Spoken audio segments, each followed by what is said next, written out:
पागलपन का फितूर कुछ इस कदर चढ़ा है कि जो चाहिए मुझको उसके लिए बंदा जिद पर अड़ा है। पागलपन नाम सुना है ना? हाँ, वही पागल जिसे समाज नाम के सबसे घंटा फर्क नहीं पड़ता। हाँ, वही पागल जिसे किसी से कोई लेना देना नहीं होता। वही पागल जो अगर चलना चाहता है तो साला फिर चाहे तूफान आए, आंधी आए या बरसात आए, उसके हौसले को हिला भी नहीं सकता। मैं उसी पागल की बात कर रहा हूँ जिसे ना तो बाबू सोना से फर्क पड़ेगा और ना कोई दर्द तकलीफ महसूस होगी। इमोशन उसमें मर चुका है, उसके दिलो दिमाग में बस पागलपन उतर चुका है। और अगर ऐसा ही रहा तो इस हिसाब से उसका हक कोई नहीं छीन सकता उससे। अच्छा, एक बात बताओ, क्या तुमने कभी किसी पागल को पागल बोलते देखा है? पागल शब्द का इस्तेमाल होते तो बहुत सुना होगा, लेकिन जो असल में पागल है, लावारिस की तरह सड़कों पर घूमता है, मुझे बताना, क्या तुम्हारे अंदर इतनी हिम्मत है कि तुम उस वक्त उसके मुंह पर जाकर उसे पागल बोल सको? कभी नहीं, क्योंकि तुम भी जानते हो कि वो पागल है, इसलिए वो कुछ सोचेगा नहीं। जो हाथ में आएगा उससे तुम्हारा सिर फोड़ देगा। जब एक पागल का इतना खौफ है तो अगर तुम एक दिमाग वाले पागल बनते हो तो सोचो क्या रुतबा रहेगा। एक वो पागल है जो बिना किसी दशा दिशा के सड़कों पर भटकता है, इसलिए वो वैसी जिंदगी जीता है। और ऐसी जिंदगी वो इसलिए जीता है क्योंकि वो दिमागी तौर पर पागल है। तुमको भी तो वैसा ही पागल बनना है, बस फर्क ये है कि यहाँ पागलपन दिल में होना चाहिए, मंजिल को लेकर आग लगनी चाहिए, और इस रास्ते में यानी तुम्हारे और तुम्हारे मकसद के रास्ते में जो आए उड़ा दो। एक पागल को कोई फर्क नहीं पड़ता, कोई उस पर हंसे, रोए, कोई उसे चढ़ाए या नीचे गिराए, जबकि एक समझदार को फर्क पड़ता है। इसलिए ये दुनिया उसको रुलाती है, चिढ़ाती है, नीचे भी गिराती है। लेकिन जिस दिन ये फर्क पड़ना बंद हो गया, कोई कुछ नहीं बोलेगा। अपना एटीट्यूड उस पागल जैसा बनाना है, लेकिन किसी मकसद के लिए। जिंदगी कितने वर्ष की होगी? 60 से 80 साल। क्या इस इतनी बड़ी लाइफ में तुम मुझे 6 महीने दे सकते हो?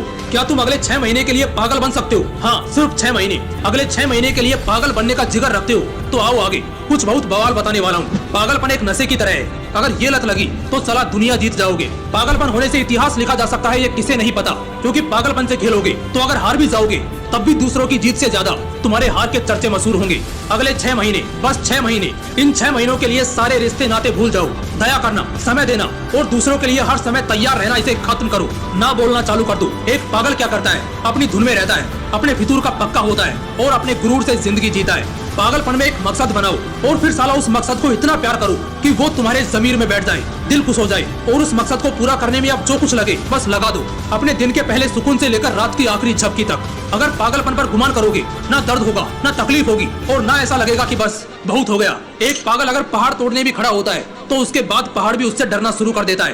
पहाड़ टूटे चाहे ना टूटे, लेकिन जब तक उस पागल को जबरदस्ती नहीं उठाया गया वो साला मर जाएगा, लेकिन छेनी हथौड़ी चलाना नहीं छोड़ेगा। और इससे वो भले ही पहाड़ के सामने कुछ भी ना हो, लेकिन उसे तगड़ा डैमेज तो कर ही देगा। वैसे एक बहुत बड़ा एग्जांपल आपके सामने है, दशरथ मांझी, जिसके पागलपन ने पूरा पहाड़ तोड़ डाला। पागलपन दिमाग पर जब जब असर करेगा तब तब खुद मुसीबत भी तुझसे डरेगी। पागल बनो, बस अगले 6 महीने के लिए पागल बनो। अगले 60 साल शान से जीने वाले हो, अगले 6 महीने जो भी करो पागलों की तरह करो। अगर पढ़ना है जुनून से पढ़ो, गाना है जुनून से गाओ, खेलना है, कुछ सीखना है, प्रैक्टिस करनी है, बिना फायदे के बस अपने जुनूनी पागल मिजाज में करो। जो करोगे पागलों की तरह करोगे, सोचोगे नहीं, अब सीधा करोगे। बहुत हो गया सोच सोच कर, अब वक्त नहीं बचा इतना, ज्यादा सोचना नहीं है, सिर्फ एक्शन लेना है। 1 महीने बाद तुम्हें आदत लग चुकी होगी इसी पागलपन की, और अब तुम अपने पूरे भेड़चाल वाले समाज से बहुत आगे आ चुके होंगे। 2 महीने बाद तुम अब जीना सीख चुके होंगे, तुम्हें अब किसी के बहकावे से घंटा फर्क नहीं पड़ेगा, और जो तुम्हारा मकसद था वो अब पूरा होकर ही रहेगा। 3 महीने बाद बवाल जिंदगी जीने की तलाश में अब तुम अपने उस मकसद के बहुत करीब पहुंच चुके हो, और यहाँ से तुम्हें वो खुशी, वो एनर्जी और वो मजबूत जिगर महसूस होने लगेगा जो तुमने पहले कभी एक्सपीरियंस नहीं किया होगा। फाइनली 6 महीने बाद अब जो इंसान है ना तुम्हारे अंदर, वो कोई आम इंसान नहीं, खास इंसान है, और ये अब इस दुनिया के माया जाल में कभी नहीं फंसने वाला। 6 महीने पहले वाले आदमी से आज 6 महीने बाद तुम 100 गुना बवाल बन चुके हो, बिंदास हो चुके हो। इतिहास उठाकर पढ़ लो, इंटरनेट के मोस्ट सर्चड लोगों की कहानियां जान लो, हर किसी की कहानी में पागलपन छिपा है, और जिस दिन आपके अंदर पागलपन समाया ना, उस दिन पहाड़ भी सामने झुकेगा। आज से इसी पल से अपने सपनों के खातिर, अपने उसूलों के खातिर पागल बनो। अगले 6 महीने के लिए पागल बनकर तो देखो, समझदार लोग भी सलाम ठोकते दिखेंगे। अगर इस वीडियो से अंदर आग लगी हो ना तो वीडियो को लाइक और शेयर करो, और अगर चैनल को अभी तक सब्सक्राइब नहीं किया तो ऐसे ही पावरफुल मोटिवेशनल वीडियोस के लिए चैनल को सब्सक्राइब करके बेल आइकन जरूर दबा लेना। मिलते हैं एक और बवाल वीडियो के साथ। जय हिंद।